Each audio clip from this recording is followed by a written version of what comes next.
Subscribe ಮಾಡಿ ಮತ್ತು share ಮಾಡಿ.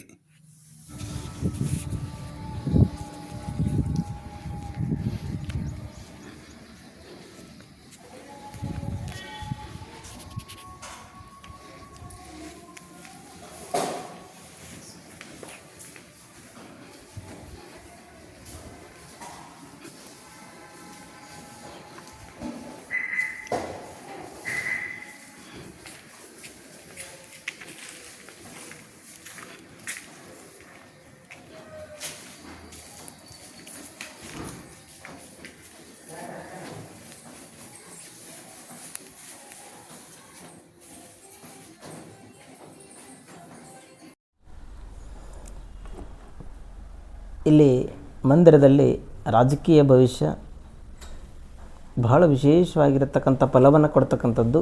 ಇಲ್ಲಿ ಬಂದು ಸಂಕಲ್ಪವನ್ನು ಮಾಡಿ ಗುರುವಿನ ಅನುಗ್ರಹವನ್ನು ಪಡೆದು ತಾವು ಮಾಡುವಂಥ ಕಾರ್ಯದಲ್ಲಿ ಎಲ್ಲ ಯಶಸ್ಸನ್ನು ಕಾಡುವಂಥ ಕಾರ್ಯ ಆಗಿದೆ.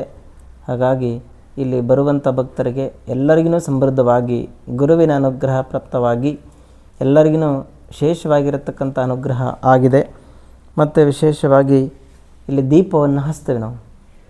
ದೀಪವನ್ನು ಹಚ್ತೇವಂತಂದ್ರೆ ಸಬ್ಕಾ ಮಾಲಿಕ್ ಏಕ್ ಹೈ, ಎಲ್ಲರಿಗೂ ಒಂದೇ, ಎಲ್ಲರೂ ಜಾತಿ ಭೇದ ಭಾವ ಇಲ್ಲದೆ ಇಲ್ಲೆಲ್ಲರೂ ಬಂದು ಭಕ್ತರು ಪ್ರಸಾದವನ್ನು ಮಾಡ್ತಾರೆ, ನಮಸ್ಕಾರವನ್ನು ಕೂಡ ಮಾಡ್ತಾರೆ. ಆದರೆ ಒಂದು ವಿಷಯ ಅಂತಂದರೆ ಕಾರ್ತಿಕ ಮಾಸದಲ್ಲಿ ನಾವು ದೀಪವನ್ನು ಹಚ್ಚಿ ಗುರುವಿನ ಅನುಗ್ರಹಕ್ಕೆ ತಾವೆಲ್ಲರೂ ಪಾತ್ರರಾಗುವಂಥದ್ದು ಅಂಥೇಳಿ. ಇಲ್ಲಿ ಏನಂತಂದ್ರೆ ದೀಪವನ್ನು ಹಚ್ಚಿದ್ರೆ ಸರ್ವದೋಷಗಳು ನಿವಾರಣೆ ಅಂತ ಹೇಳ್ತಾರೆ. ಆದರೆ ಮನೆಯಲ್ಲಿ ಹಚ್ಚೋ ದೀಪ ಬೇರೆ, ಆದರೆ ಇಲ್ಲಿ ಮಂದಿರದ ಕಾರ್ತಿಕೋತ್ಸವದಲ್ಲಿ ದೀಪವನ್ನು ಹಚ್ಚುವುದು ಬೇರೆ. ಹಾಗಾಗಿ ದೀಪವನ್ನು ಹಚ್ತಾರಲ್ಲ ಅಂದರೆ ಎಣ್ಣೆ ದಾನವನ್ನು ಮಾಡಿ ಅಥವಾ ಎಣ್ಣೆ ದೀಪವನ್ನು ಹಚ್ಚಿದ್ರೆ ಆಯುಷ್ಯ ವೃದ್ಧಿ ಅಂತ ಹೇಳ್ತಾರೆ. ಆಯುಷ್ಯ ವೃದ್ಧಿ ಆಗ್ಬೇಕಂತಂದರೆ, ಆರೋಗ್ಯ ವೃದ್ಧಿ ಆಗಬೇಕಂತಂದರೆ ಇಲ್ಲಿ ಕಾರ್ತಿಕ ಮಾಸದಲ್ಲಿ ಸದ್ಗುರು ಸಾಯಿಬಾಬಾರವರ ದೀಪವನ್ನು ಹಚ್ಚಿ ಗುರುವಿನ ಅನುಗ್ರಹಕ್ಕೆ ಪ್ರಾಪ್ತವಾಗಬೇಕು ಅಂತ ಹೇಳ್ತಾರೆ ಸಾಯಿಬಾಬಾರ. ಯಾಕಂತ ಹೇಳ್ತಾರಂತಂದರೆ ಶಿರಡಿಯಲ್ಲಿ ಸದ್ಗುರು ಸಾಯಿಬಾಬಾರು ಅಂದಿನ ಕಾಲದಲ್ಲಿ ಅಂದ್ರೆ ಅವರಿರುವಂತಹ ಅವಧಿಯಲ್ಲಿ ಒಂದು ದೀಪವನ್ನು ಹಚ್ಚಿದರು. ದೀಪವನ್ನು ಹಚ್ಚಿ ಒಂದು ಧ್ವನಿ ಅಂತ ಹೇಳ್ತಾರೆ, ಮರಾಠಿಯಲ್ಲಿ ಧ್ವನಿ ಅಂತಾರೆ, ಕನ್ನಡದಲ್ಲಿ ಕುಂಡ ಅಂತ ಹೇಳ್ತಾರೆ. ಆ ಕುಂಡದಲ್ಲಿ ದೀಪವನ್ನು ಹಚ್ಚಿ ಅಗ್ನಿಯನ್ನು ಹಚ್ಚಿದ್ದಾರೆ. ಇವತ್ತಿಗೂ ಕೂಡ ಅದು ಆರಿಲ್ಲ. ಅದೇ ಉದಿಯನ್ನು ಸದ್ಭಕ್ತರಿಗೆ ಕೊಡುವಂಥ ಕಾರ್ಯ ಶಿರಡಿಯಲ್ಲೇ ಮಾಡ್ತಾರೆ. ಹಾಗಾಗಿ ಯಾರು ಹಚ್ಕೊತಾರಲ್ಲ ಅವರಿಗೆಲ್ಲರೂ ಕಷ್ಟ ಕಾರ್ಯಗಳ ದೂರವಾಗಿ ಗುರುವಿನ ಅನುಗ್ರಹ ಪ್ರಾಪ್ತವಾಗಿದೆ. ಅಂದ್ರೆ ಧ್ವನಿಯನ್ನು ಹಚ್ಚಿ ಅಥವಾ ಏನಾದರೂ ಧ್ವನಿಗೆ ಕಟ್ಟಿಗೆಯನ್ನು ದಾನವನ್ನು ಮಾಡಿದರೆ ಅಥವಾ ದೀಪವನ್ನು ಅಲ್ಲಿ ಪೂಜೆಯನ್ನು ಮಾಡಿದರೆ ಸರ್ವದೋಷಗಳು ನಿವಾರಣೆ ಆಗುವಂಥದ್ದು ಅಂತೇಳಿ ನಮ್ಮ ಮಂದಿರದಲ್ಲಿ ಒಂದು ಪರಂಪರೆ ಇದೆ. ಧ್ವನಿ ಪೂಜೆ ಅಂತ ಮಾಡ್ತಾರೆ. ಧ್ವನಿ ಪೂಜೆಯಲ್ಲಿ ಸರ್ವದೋಷಗಳನ್ನು ನಿವಾರಣೆಯನ್ನು ಮಾಡುವಂಥದ್ದು, ಒಂದು ಕಟ್ಟಿಗೆ ಒಂದು ಕಾಯಿ ಅಲ್ಲಿ ತೊಗೊಂಬಂದು ಇಲ್ಲಿ ಸಂಕಲ್ಪವನ್ನು ಮಾಡಿ ಮಂದಿರದ ಒಂದು 5 ರೌಂಡ್ ಸುತ್ತಿ ಆ ಧ್ವನಿಯಲ್ಲಿ ಹಾಕಿದರೆ ಅವರ ಕಷ್ಟಗಳು ಎಲ್ಲವನ್ನು ದೂರವಾಗುವಂಥ ಕಾರ್ಯ ವಿಶೇಷವಾಗಿ ಆಗಲಿದೆ. ಸದ್ಭಕ್ತರು ಎಲ್ಲ ವಿಷಯವನ್ನು ಈ ಮಂದಿರದಲ್ಲಿ ನಡೀತಾ ಇದೆ. ಹಾಗಾಗಿ ತಾವೆಲ್ಲರೂ ಸದ್ಗುರು ಸಾಯಿಬಾಬಾರ ಅನುಗ್ರಹಕ್ಕೆ ತಾವೆಲ್ಲರೂ ಪಾತ್ರರಾಗ್ರಿ. ಮತ್ತು ಸದ್ಗುರು ಸಾಯಿಬಾಬಾರವರ ಬಗ್ಗೆ ಹೇಳ್ಬೇಕಂತಂದ್ರೆ ಇಲ್ಲಿ ನಾವು ಮಂದಿರ ಮಾಡಿದ್ದೇ ದೊಡ್ಡ ವಿಶೇಷ. ಹೆಂಗಂತಂದ್ರೆ ನಾವು ಇಲ್ಲಿ ಮಂದಿರ ಕಟ್ಟಬೇಕಂತೇಳಿ ನಾವೇನು ಸಂಕಲ್ಪವನ್ನು ಮಾಡಿದ್ದಿಲ್ಲ. ಸುಮ್ಮನೆ ಏನಪ್ಪ ನಾವು ಒಬ್ಬರು ಅರ್ಚಕರಾಗಿ ಸೇವೆಯನ್ನು ಮಾಡ್ಬೇಕಂತೇಳಿ ನಾವು ಸಂಕಲ್ಪವನ್ನು ಮಾಡಿದ್ವಿ. ನಮ್ಮ ಕೈಯಲ್ಲಿ ಮಂದಿರ ಕಟ್ಟಲಿಕ್ಕೆ ಆಗೋದಿಲ್ಲ. ಇವತ್ತಿಗೂ ಕೂಡ ನಾವು ಹೇಳ್ತೇವೆ, ಎಲ್ಲಿ ಕೂತ್ಕೊಂಡು ಹೇಳ್ತೇವೆ, ಆದರೆ ಇದನ್ನು ನಾವು ಮಾಡಿದ್ದಲ್ಲ, ಸದ್ಗುರು ಸಾಯಿಬಾಬಾರವರೇ ಮಾಡಿದ್ದು. ಹೆಂಗಂತಂದ್ರೆ ನಮ್ಮ ಬೆನ್ನೆಲುಬಾಗಿ ನಮ್ಮ ರೂಪದಲ್ಲೇ ಅವರು ಸಾಯಿಬಾಬಾರವರು ಬಂದು ಏನು ಮಾಡ್ತಾರೆ ಅಂದ್ರೆ ಈ ಮಂದಿರವನ್ನು ನಡೆಸ್ಕೊಂಡು ಹೋಗ್ತಾ ಇದ್ದಾರೆ. ಯಾಕಂತಂದ್ರೆ ದೊಡ್ಡ ಶಕ್ತಿ, ನಮ್ಗೆ ಆ ಶಕ್ತಿ ಇಲ್ಲ, ಸಾಯಿಬಾಬಾರಿಗೆ ಶಕ್ತಿಯನ್ನು ಕೊಟ್ಟಿದ್ದಕ್ಕೆ ನಾವು ಮಾಡ್ತಾ ಇದ್ದೇವೆ. ಹಾಗಾಗಿ ಸದ್ಗುರು ಸಾಯಿಬಾಬಾರವರು ಪ್ರತ್ಯಕ್ಷವಾಗಿ ನಮಗೆ ಆಶೀರ್ವಾದವನ್ನು ಮಾಡಿದ್ದಾರೆ. ಹೆಂಗೆ ಆಶೀರ್ವಾದವನ್ನು ಮಾಡಿದ್ದಾರೆ ಅಂದರೆ ಪ್ರಕೃತಿಯಲ್ಲಿ ನಮಗೆ ಸದ್ಗುರು ಸಾಯಿಬಾಬಾರ ದರ್ಶನವನ್ನು ಕೊಟ್ಟಿದ್ದಾರೆ. ಒಂದು 11 ದಿನಗಳ ಕಾಲ ಆ ಪ್ರಕೃತಿಯಲ್ಲಿ ಸಾಯಿಬಾಬಾರ ಮೂರ್ತಿನೇ ನಮಗೆ ವಿಶೇಷವಾಗಿ ನಮಗೆ ದರ್ಶನವಾಗಿದೆ. ಮತ್ತು ಶಿರಡಿಯಲ್ಲಿ ಕೂಡ ನಮಗೆ ಸಾಯಿಬಾಬಾರವರು ನಾವು ಮಂದಿರವನ್ನು ಮಾಡ್ಬೇಕಂತಂದ್ರೆ ನಮ್ಮ ಕೈಲಿ ಆಗಲ್ಲ, ಹೇಗೆ ಇದು ಸಾಧ್ಯ ಅಂತ ಹೇಳಿದಾಗ, ಇಲ್ಲ ನಿನ್ನ ಕೈಲಿ ಆಗುತ್ತೆ ಅಂಥೇಳಿ ಅವರ ಹಸ್ತದಿಂದ ನಮ್ಮ ತಲೆಯ ಮೇಲೆ ಆಶೀರ್ವಾದವನ್ನು ಮಾಡಿ ಪ್ರತ್ಯಕ್ಷವಾಗಿ ನಾವು ಸದ್ಗುರು ಸಾಯಿಬಾಬಾರನ್ನು ಕಂಡರೂ ಕೂಡ ಅವ್ರನ್ನ ನೋಡೋಕೆ ನಮಗಾಗಿಲ್ಲ. ಆದರೆ ನಾವು ಬೇರೆ ಏನೋ ಭಿಕ್ಷುಕರು ಅಂತ ಅಂದ್ಕೊಂಡಿದ್ವಿ. ಆದರೆ ಪ್ರತ್ಯಕ್ಷವಾಗಿ ಸದ್ಗುರು ಸಾಯಿಬಾಬಾರವರು ನಾವು 500 ರೂಪಾಯಿ ದಾನವನ್ನು ಮಾಡಿದರೆ ಅವರು 5,001 ರೂಪಾಯಿ ನಮಗೆ ದಾನವನ್ನು ಮಾಡಿ ನೀನು ಮಂದಿರ ಕಟ್ತೀಯ ಅಂಥೇಳಿ ದೃಢ ಸಂಕಲ್ಪವನ್ನು ಮಾಡಿ ನಮ್ಮ ಜೊತೆಗೆ ಸದ್ಗುರು ಸಾಯಿಬಾಬಾರವರು ಇದ್ದು ಮಂದಿರವನ್ನು ಕಟ್ಟಿಸಿದ್ದಾರೆ. ವಿಶೇಷವಾಗಿ ಇದು ಮಂದಿರ ಸಣ್ಣದಿತ್ತು ಮತ್ತು ಈಗ ಒಂದು ಹಂತದಲ್ಲಿ ದೊಡ್ಡದಾಗಿದೆ. ಬಾಜು ಸದ್ಗುರು ಸಾಯಿಬಾಬಾರವರ ದಾಸೋಭವನವನ್ನು 25 ಲಕ್ಷ ರೂಪಾಯಿದಲ್ಲಿ ನಾವು ದಾಸೋಭವನವನ್ನು ಮಾಡ್ತಾಯಿದ್ದೇವೆ. ವಿಶೇಷವಾಗಿ ಇಂತಹ ವರವನ್ನು ಕೊಡ್ಬೇಕಂತಂದ್ರೆ ಸದ್ಗುರು ಸಾಯಿಬಾಬಾರಿದ್ದರೆ ಮಾತ್ರ ಇಂಥ ಕಾರ್ಯ ಆಗಲಿಕ್ಕೆ ಸಾಧ್ಯ. ಹಾಗಾಗಿ ನಮ್ಮ ಬ್ಯಾಡಗಿಯ ಸದ್ಭಕ್ತರು ಮಂದಿರ ಉದ್ಘಾಟನೆ ಆಗಿಂದ ಇಲ್ಲಿವರೆಗೂ ವಿಶೇಷವಾಗಿ ದಾನ ಧರ್ಮ ಅನ್ನದಾಸೋಹಕ್ಕೆ ಏನೇ ಕಷ್ಟಗಳು ಬರದ ಹಾಗೆ ಅವರು ದಾನವನ್ನು ಮಾಡಿ ಪ್ರಸಾದವನ್ನು ಮಾಡ್ತಾ ಇದ್ದಾರೆ. ಗುರುಪೂರ್ಣಿಮೆ ಉತ್ಸವದಲ್ಲಿ ಒಂದು 10,000 ಜನ ಇಲ್ಲಿ ಬಂದು ಪ್ರಸಾದವನ್ನು ಮಾಡ್ತಾರೆ. ಯಾರೋ ಭಕ್ತರು ಕೊಡ್ತಾರೆ, ಯಾರೋ ಭಕ್ತರು ಪ್ರಸಾದವನ್ನು ಮಾಡ್ತಾರೆ. ಹಾಗಾಗಿ ಮೊನ್ನೆ ನಾವು 29/8/2026 ಬುಧವಾರ ದಿನ ಗುರುಪೂರ್ಣಿಮೆ ಉತ್ಸವವನ್ನು ಮಾಡಿ ಬಹಳ ವಿಜೃಂಭಣೆಯಿಂದ ಇಲ್ಲಿ ಗುರುಪೂರ್ಣಿಮೆ ಉತ್ಸವವನ್ನು ಮಾಡಿಸಿಕೊಂಡಿದ್ದಾರೆ ಸದ್ಗುರು ಸಾಯಿಬಾಬಾರವರು. ನಾವು ಕೂಡ ಅವರ ಜೊತೆಗೆ ಸೇವೆಯನ್ನು ಮಾಡಿ ಪ್ರತಿನಿತ್ಯ ಇಲ್ಲಿ ನಮ್ಮ ಪುರೋಹಿತರು ಅರ್ಚಕರು ಎಲ್ಲ ಇಲ್ಲಿ ಸದ್ಗುರು ಸಾಯಿಬಾಬಾರವರು ಒಂದು ದೊಡ್ಡ ಶಕ್ತಿಯನ್ನು ಕೊಟ್ಟು ಅವರು ಕೂಡ ನಮಗೆ ಆಶೀರ್ವಾದವನ್ನು ಮಾಡ್ತಾ ಇದ್ದಾರೆ. ಹಾಗಾಗಿ ಸದ್ಗುರು ಸಾಯಿ ಮಂದಿರದಲ್ಲಿ ದಿನನಿತ್ಯ ಮಹಾರುದ್ರಾಭಿಷೇಕ ನಡೆಯುವುದರಿಂದ ಇಲ್ಲಿ ದೊಡ್ಡ ಶಕ್ತಿ ನಮ್ಮ ಸಾಯಿಬಾಬಾರಿಗೆ. ಈ ಬ್ಯಾಡಗಿ ಸಾಯಿ ಮಂದಿರದಲ್ಲಿ ಒಂದು ವಿಶೇಷ ಇದೆ. ಏನಂತಂದ್ರೆ ಶಿರಡಿಯಿಂದ ಇಲ್ಲಿ ಸದ್ಗುರು ಸಾಯಿಬಾಬಾರವರಿಗೂ ಶಿರಡಿಗೂ ಒಂದು ವಿಶೇಷವಾಗಿರತಕ್ಕಂಥ ಮಖದಲ್ಲಿ ಕಳೆ ಇರುವಂಥದ್ದು ಒಂದು ವಿಶೇಷ ಇದೆ.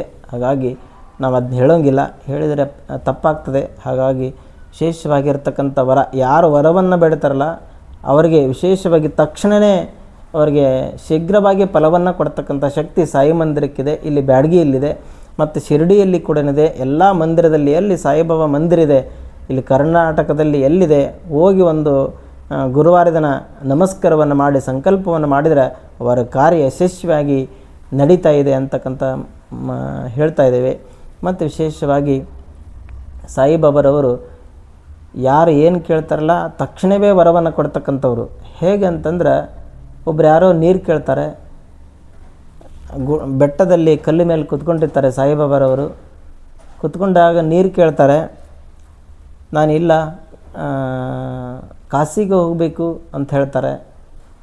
ಮತ್ತೊಬ್ಬರು ಪ್ರಯಾಗರಾಜಕ್ಕೂ ಹೋಗ್ಬೇಕಂತಾರೆ, ಒಬ್ಬರು ರಾಮೇಶ್ವರಕ್ಕೆ ಹೋಗ್ಬೇಕಂತಾರೆ. ಆದರೆ ಸದ್ಗುರು ಸಾಯಿಬಾಬಾರು ಹೇಳ್ತಾರೆ, ನಿನಗೆ ಪ್ರಯಾಗರಾಜು ಕಾಶಿ ರಾಮೇಶ್ವರ ಎಲ್ಲವನ್ನು ನಾನು ನನ್ನ ಪಾದದಲ್ಲೇ ಕೊಡ್ತೇನೆ ಅಂತೇಳಿ ಸದ್ಭಕ್ತರಿಗೆ ಪಾದದಲ್ಲೇ ಗಂಗೆಯನ್ನು ಹರಿಸಿ ಪಾದದಲ್ಲೇ ಕಾಶಿ ವಿಶ್ವನಾಥನನ್ನು ತೋರಿಸಿ ಅವರು ವಿಶೇಷವಾಗಿರತಕ್ಕಂಥ ಫಲವನ್ನು ಕೊಟ್ಟಿದ್ದಾರೆ. ಮತ್ತು ಅಗ್ನಿಯನ್ನು ಯಾರಿಗೆ ಅಗ್ನಿ ಬೇಕಲ್ಲ ತಕ್ಷಣವೇ ಅಲ್ಲೇ ಅವ್ರ ಕೈಯಿಂದ ಹಿಂಗಂದರೆ ಸಾಕು ಅಗ್ನಿ ಪುಟವಾಗುವಂಥ ಕಾರ್ಯ ಆಗಿದೆ. ಮತ್ತು ವಿಶೇಷವಾಗಿ ಸದ್ಗುರು ಸಾಯಿಬಾಬಾರವರು ಕೃಷ್ಣ ರಾಮ ಶಿವ ಮಾರುತ್ಯಾದಿ ರೂಪದಲ್ಲಿ ಅಂದರೆ 5 ರೂಪದಲ್ಲಿ ಸಾಯಿಬಾಬಾರವರು ಪ್ರತ್ಯಕ್ಷವಾಗಿದ್ದಾರೆ. ಹೇಗಂತಂದ್ರೆ ನಾವು ಪ್ರತ್ಯಕ್ಷವಾಗಿ ಕಂಡಿದ್ದೇವೆ. ಹೇಗಂತಂದ್ರೆ ಕೃಷ್ಣನ ರೂಪದಲ್ಲಿ ಕಂಡಿದ್ದೇವೆ, ರಾಮನ ರೂಪದಲ್ಲಿ ಕಂಡಿದ್ದೇವೆ, ಹನುಮಂತನ ರೂಪದಲ್ಲಿ ಕಂಡಿದ್ದೇವೆ. ಕೃಷ್ಣ ರಾಮ ಶಿವ ಮಾರುತ್ಯಾದಿ ರೂಪ ಎನ್ನುವ 5 ರೂಪದಲ್ಲಿ ಶಿವನ ರೂಪದಲ್ಲಿ ಕಂಡವಿ, ರಾಮನ ರೂಪದಲ್ಲಿ ಕಂಡವಿ, ಮಾರುತ್ಯಾದಿ ಅಂತಂದ್ರೆ ಆಂಜನೇಯ ರೂಪದಲ್ಲಿ ಕಂಡಿದ್ದೇವೆ. ಹೇಗಂತಂದ್ರೆ ನಾವು ಮಂದಿರವನ್ನು ಮಾಡ್ಬೇಕಂತಂದ್ರೆ ಇಲ್ಲಿ ಕದರಮಂಡಲಿಗೆ ಆಂಜನೇಯ ಸ್ವಾಮಿ ದೇವಸ್ಥಾನ ಇದೆ. ಬಹಳ ಆಶೀರ್ವಾದ ಅಂತಂದ್ರೆ ಸಾಯಿಬಾಬಾರಿಲ್ಲ ಅಂತಂದ್ರೆ ಶನಿವಾರ ದಿನ ನಾವು ಹೇಗೋ ಹೋಗಿ ಆಂಜನೇಯನ ದರ್ಶನವನ್ನು ಮಾಡ್ತಿದ್ವಿ. ಹಾಗಾಗಿ ಎಲ್ಲ ರೂಪದಲ್ಲಿ ಸದ್ಗುರು ಸಾಯಿಬಾಬಾರಿದ್ದಾರೆ. ಮತ್ತು ವಿಶೇಷವಾಗಿ ನಾವು ಪುರಿ ಜಗನ್ನಾಥ್ ಹೋಗಿದ್ವಿ. ಹೋದಾಗ ಏನಾಯ್ತಂದ್ರೆ ಕೃಷ್ಣನ ರೂಪದಲ್ಲೇ ಅದಾರೆ ಸಾಯಿಬಾಬಾರವರು. ನಾವು ಅಲ್ಲಿ ಹೋದಾಗ ಕೃಷ್ಣ ಜಗನ್ನಾಥ ಏನು ಮಾಡಿದ್ರೆ ಅಂದರೆ ನಮಗೆ ದರ್ಶನವನ್ನು ಕೊಡಲೇ ಇಲ್ಲ. ಹೋದಾಗ ದರ್ಶನ ಆಗಲೇ ಇಲ್ಲ.